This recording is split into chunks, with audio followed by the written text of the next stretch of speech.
Hello guys, how are you? Bom, vamos lá para mais uma aula remota, essa fecha o ciclo de outubro, né? Lembrando que hoje nós vamos falar sobre o Simple Present, ou presente simples em português, né? Usando a forma afirmativa. Então, isso vai trazer para a gente alguns entendimentos, né? Não é algo difícil, mas exige um pouquinho de memória, que a gente tenha uma atenção dobrada na hora do uso desse tempo verbal, certo? Então vamos entender um pouco como é o Simple Present. A gente usa o Simple Present em que situações? Quando a gente quer falar sobre hábitos que a gente tem, certo? Alguns hábitos de rotina principalmente e ações no geral, né, que nós fazemos diariamente ou às vezes, certo? Então a gente usa, claro, na forma do presente, tá bom?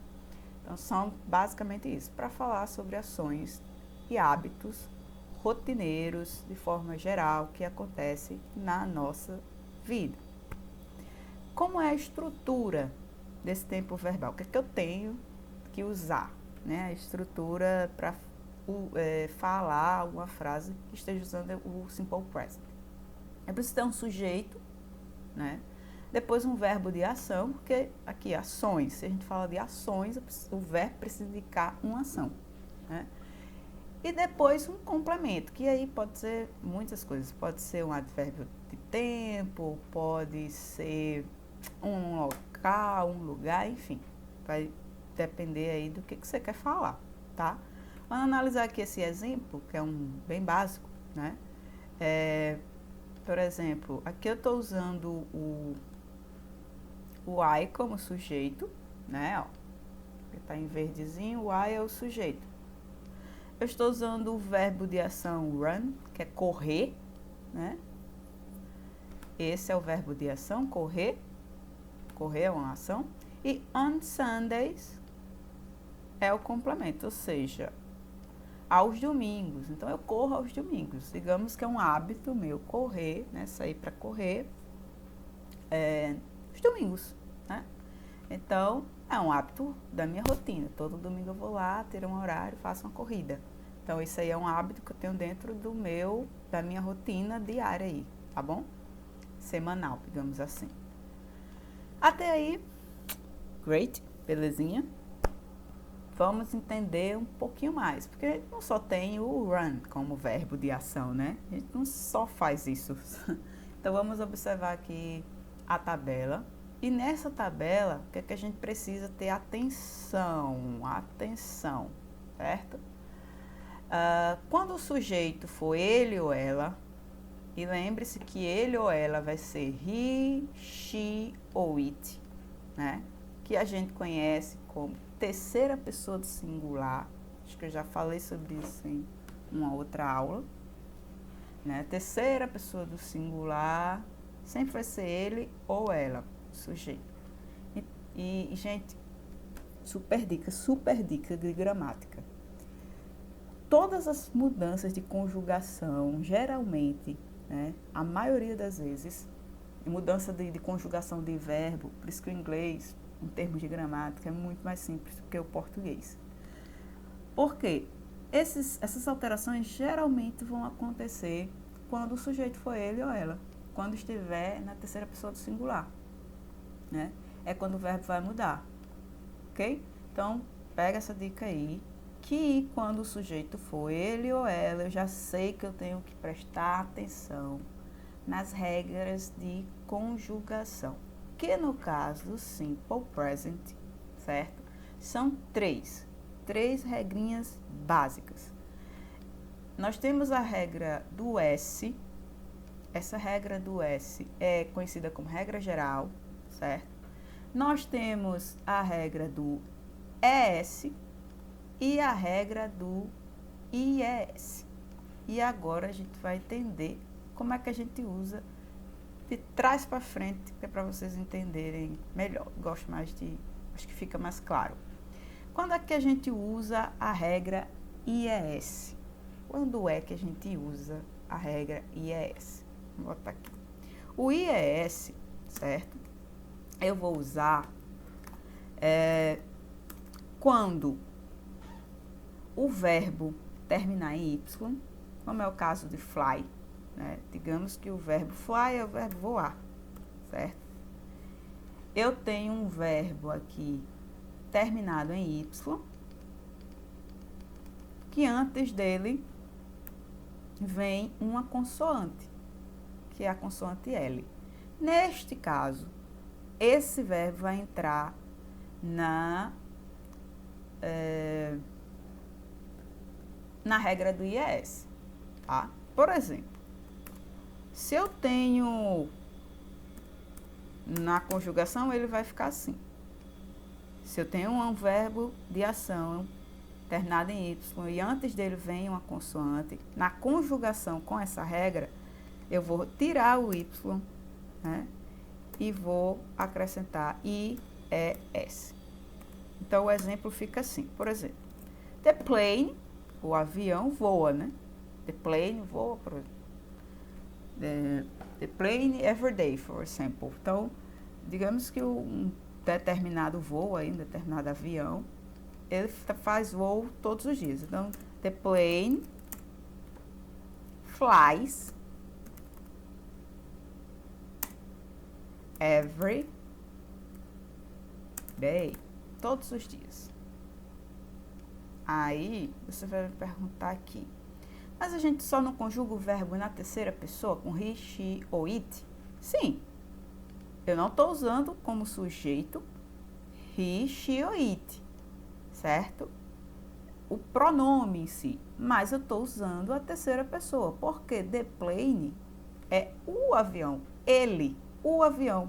Então, se eu fosse substituir the plane por um pronome, qual seria? He, she ou it? The plane é um objeto, é um avião. Então, vai ser it.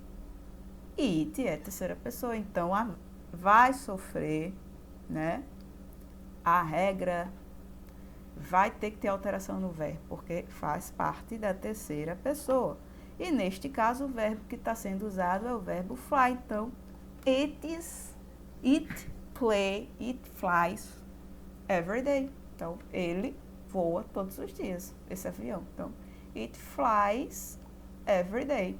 Eu tenho sujeito, the plane, o verbo conjugado, flies, e every day como complemento, que é todos os dias. Ok? Então, essa foi a regra do IES, tá? Vamos para a regra... Oh, gosh. A regra do ES. A regra do ES, né? Ela, para verbos terminados em O, X, SS, SH, CH. Ok? Então, quantos verbos eles terminam em O, X, SS, SH ou CH, eles vão entrar nessa regra, eles vão ganhar o ES. Por exemplo, como é o caso de go aqui, ó. Go é o verbo ir, né? Que fica goes. Então, ela vai ao shopping aos sábados, por exemplo. Então, no exemplo, ó, she goes to the mall on Saturday.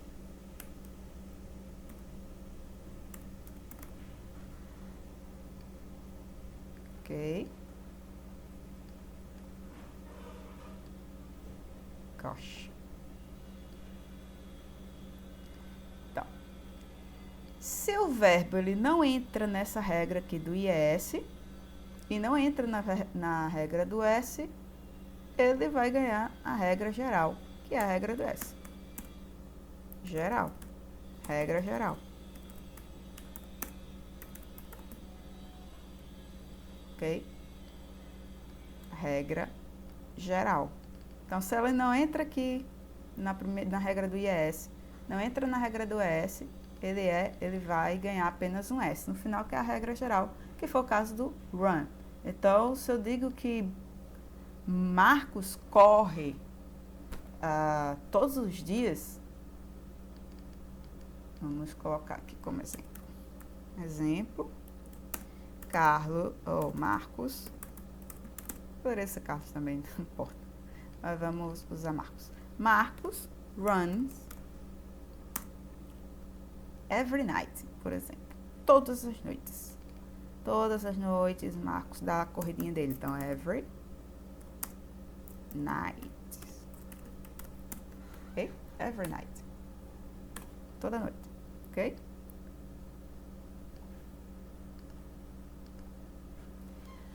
Lembrando que isto só vai acontecer, certo? Essas regras aqui, minha coordenação motora não ajuda, mas vamos lá. Essas regras aqui, certo? Só irão ser consideradas, você só vai ter essa mudança de regra quando o sujeito for he, she ou it. E o que é que acontece quando não é he, she, it? O verbo continua normal, como ele é, né? Se for outro sujeito, eu, você, nós, eles, elas, o verbo continua na sua forma normal, né? Na forma que está lá no dicionário. Go, vai aparecer um to, mas a gente já viu que o to, ele só serve para dizer que tá sem conjugação, né? Na forma do infinitivo, mas ele some, né? Na hora que você coloca lá do jeito que está. Então, go vai ser go, fly vai ser fly, run vai ser run, watch vai ser watch, né? Verbos de ação, tá, gente? É a ação do sujeito em alguma coisa, ou dos sujeitos, ok? É isto. Vamos para a nossa atividade. Na atividade aqui é bem simples. No número 1, vocês vão completar as frases usando a forma correta, né? Então, vocês precisam analisar se o verbo vai precisar sofrer aquelas alterações das regras. Preste atenção nos sujeitos. Se for terceira pessoa do singular, ele ou ela precisa mudar, e aí vocês vão analisar qual regra vão usar, se é do IES, se é do ES ou a regra geral do S. No número 2, vocês vão acrescentar verdadeiro ou falso, certo? Se estiver usando a forma afirmativa da forma correta, verdadeiro. Se estiver usando da forma falsa, falso. E aqui no número 3, vocês vão colocar frases em inglês da rotina de vocês usando. Vão criar aí 4 frases com sujeitos diferentes. Não pode repetir o sujeito, tá? Faz uma com eu, outra com ele, enfim. Mas usando o simple present, ok? 4 frases com sujeitos e verbos diferentes. No número 3. Good job. Bye bye. Qualquer dúvida, entre em contato. Bye.